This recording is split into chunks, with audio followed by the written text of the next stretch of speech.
balahibo.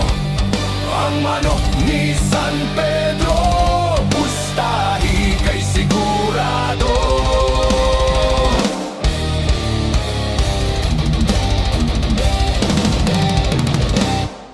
Si Esteban nintaon, gimarar sa mga buns. Pagsaka niya sa langit, si San Pedro nahibulong.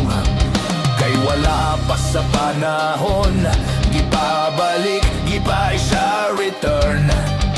May manok pang gipabalon, si San Pedro nga bunguton. Nahibalik sa kalibutan, ang sugarol nga Esteban. May dalang hiniktan, nga ugis kahibulongan. Ug dito sa bulangan, si ugis gikaintapan. Gibunogi one by one, mga kontraway daganan. Ang manok ni San Pedro, nga ugis ang balahibo. Ang manok ni San Pedro, pustahi kay sigurado. Ang manok ni San Pedro, nga ugis ang balahibo. Ang manok ni San Pedro, pustahi kay sigurado.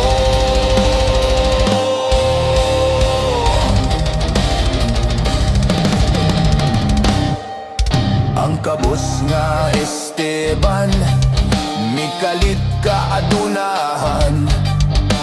Manok gialimahan sa lapid daw minahan. Sa tanan nga sultada, di man gani hituyan.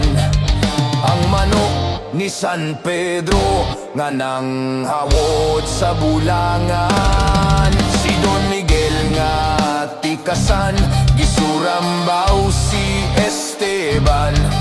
Si ugis siyang hiniktan, gikawat giilisan.